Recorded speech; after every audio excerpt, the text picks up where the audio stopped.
partir de 1860 a commencé la période qu'on appelle l'Empire libéral. Et pourquoi cet empire va se libéraliser? D'abord parce que ça correspond, au bout du compte, un peu au tempérament de Napoléon III. Mais il y a aussi des équilibres politiques et des oppositions existent toujours. D'abord, il y a une opposition, la plus ennuyeuse, c'est l'opposition républicaine, hein, qui est souvent constituée en société secrète. À cause du fait qu'on interdit un peu ses journaux et ses réunions. Et Napoléon III le sait bien, puisqu'il a lui-même appartenu à la Charbonnerie, qui est une association secrète de style maçonnique, dans sa jeunesse. Et puis, tout cela est entretenu par des grandes voix en exil. Alors, il y en a une, celle de Victor Hugo, qui est en exil, donc, à Guernesey, et qui en fait y reste volontairement, parce qu'il y a eu des amnisties, notamment en 1859, donc Hugo se veut l'ennemi juré de Napoléon III, voilà, c'est un petit peu une posture littéraire aussi, il n'est pas aussi victime qu'on le dit. Et puis Napoléon III va échapper quand même à des attentats, 3 fois au moins, dont celui d'Orsini en 1858, qui est lié à la question italienne, dont on trouve qu'il ne s'occupe pas assez. Et je signale au passage que Napoléon III, qui aimait beaucoup les techniques, il était un peu chimiste, etc., bricoleur, et il avait son carrosse, hein, quand on voit les images de l'époque, on voit des carrosses qui ont l'air de ressembler à ceux du temps de Louis XIV, mais le sien avait un plancher en aluminium blindé, et c'est ce qui lui a sauvé la vie. La deuxième opposition, c'est les légitimistes. Et les légitimistes, ils sont divisés. Et ils sont gênés par le fait que Napoléon III favorise les catholiques. Il va faire notamment des choses que la monarchie n'a pas voulu faire. Et c'est-à-dire que, je vous ai signalé que Louis XVIII n'a pas voulu abolir le monopole universitaire, c'est-à-dire le monopole de l'éducation, de l'instruction plus exactement, établi par Napoléon Ier en 1808. Et du coup, l'Église n'était pas contente. Et là, Napoléon III va favoriser les écoles catholiques, et en 1850, c'est-à-dire avant l'Empire, a été votée la loi Fallou, donc qui favorise la liberté d'enseignement. Et puis, d'autre part, il a, je vous le rappelle, apporté une aide au pape en 1849, puisque le général Oudinot, qui est le fils du maréchal Oudinot du Premier Empire, vous voyez, tout ça c'est de père en fils, protège le pape avec un corps d'armée à Rome. Mais par la suite, Napoléon III, il est un peu ambigu, hein, il a appartenu à la Charbonnerie qui œuvrait en faveur de l'unité italienne, et il va apporter son aide aux patriotes italiens qui veulent faire l'unité du pays. Et il va intervenir militairement en 1859. Donc ça mécontente les catholiques, plutôt ça les inquiète parce qu'ils se disent qu'est-ce qui va advenir des états du pape. Mais en revanche, ça va plaire aux républicains, aux progressistes, etc. Parce qu'ils disent on vient en aide au peuple frère. Hein.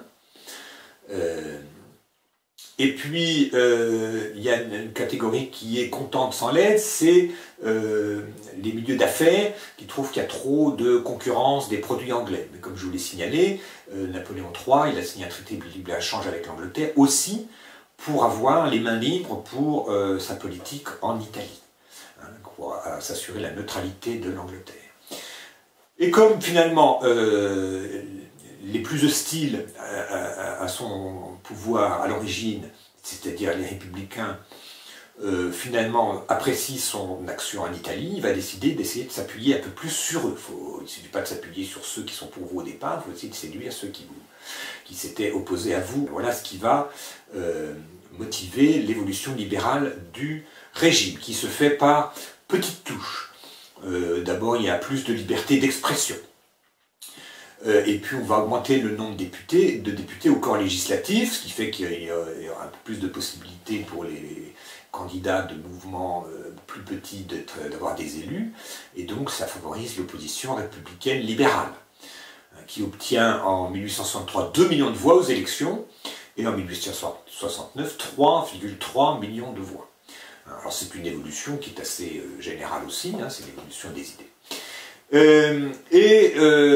Malgré tout, comme la situation économique était très bonne, etc., sur quoi, qu'est-ce qui restait à contester, à part la nature même du régime, si on peut faire une république et un empire, enfin l'empire il est là, il a l'air solide, et donc une partie de cette opposition républicaine décida de s'accommoder du régime, pour ne pas dire de s'y rallier.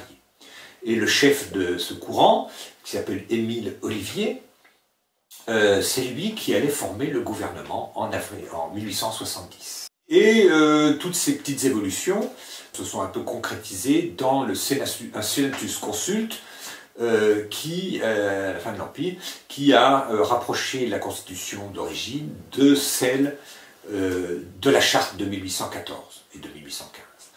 Donc vous voyez que c'est assez curieux, c'est que finalement le Premier Empire, la Restauration, la monarchie de Juillet, le Second Empire, il y a des grandes révolutions, les régimes ne portent pas le même nom, on n'a pas la même imagerie, mais au bout du compte, on arrive toujours un peu au même résultat, c'est-à-dire un régime plus ou moins parlementaire, une monarchie parlementaire. Et tout cela est approuvé donc en 1870, ce senatus consulte, cette évolution, cette modification de la Constitution, est approuvée par plébiscite. On pose la question, est-ce que vous êtes d'accord? Est-ce que vous trouvez que ça va dans le bon sens? Donc vous voyez, ça ne mange pas de pain, pas trop dire non. Mais le résultat est quand même triomphal, 7,5 millions de oui, 1,6 million de non. C'est quand même un très très bon chiffre, et d'ailleurs Napoléon III, tout content, dira « j'ai retrouvé mon chiffre », parce que c'est voilà, 7 millions contre 1, c'est à peu près les résultats qu'il obtenait, et il est très content. Sous le Second Empire, hein, c'est toujours la révolution industrielle qui continue, les villes s'agrandissent, des industries grossissent, et c'est l'époque, bien sûr, où se pose la question ouvrière.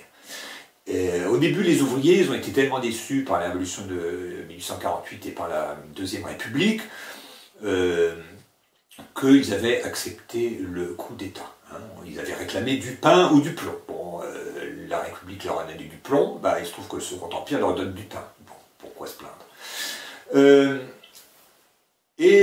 Du coup, alors c'est pas seulement l'œuvre de Napoléon III, c'est aussi l'époque, hein, c'est une société moins rurale, les solidarités sont différentes, donc on crée notamment des œuvres d'assistance, des caisses de secours mutuels, etc. N'oublions pas que Louis-Napoléon Bonaparte avait été l'auteur d'une brochure qui s'appelait L'extinction du paupérisme. C'était une question à laquelle il avait réfléchi, il fait partie déjà de cette génération qui a grandi avec la révolution industrielle. En 1864, le droit de grève est accordé. Et on laisse se créer des chambres de métiers qui sont les ancêtres des syndicats. Depuis la Révolution, il était interdit de faire des associations. C'était la loi Le Chapelier. Le citoyen était isolé face à l'État. Ce qui entre en contradiction d'ailleurs avec les observations d'Alexis de Tocqueville en Amérique, où il remarque que la vie démocratique est soutenue par une énorme vitalité des associations. Les gens s'associent pour oui ou pour un non, pour tout. Donc vous voyez, l'association et la démocratie, malgré tout, c'est des choses qui vont ensemble. Et des délégués de ces chambres de métiers furent envoyés en Angleterre en 1862 à l'occasion d'une exposition universelle pour voir les innovations techniques et sociales. Et ils prirent contact à cette occasion avec les syndicats anglais, les trade unions, et de cette rencontre naquit en 1864 la première internationale, qui en réalité fut dissoute en 1868 à cause de ces déclarations révolutionnaires. Et il faut dire qu'entre 1864 et 1868, il y a quelqu'un qui écrit une œuvre majeure, c'est Karl Marx qui écrit Le Capital. Donc le socialisme va de plus en plus devenir une force tout à fait distincte et révolutionnaire. Ça fait longtemps qu'il n'y a pas eu de révolution.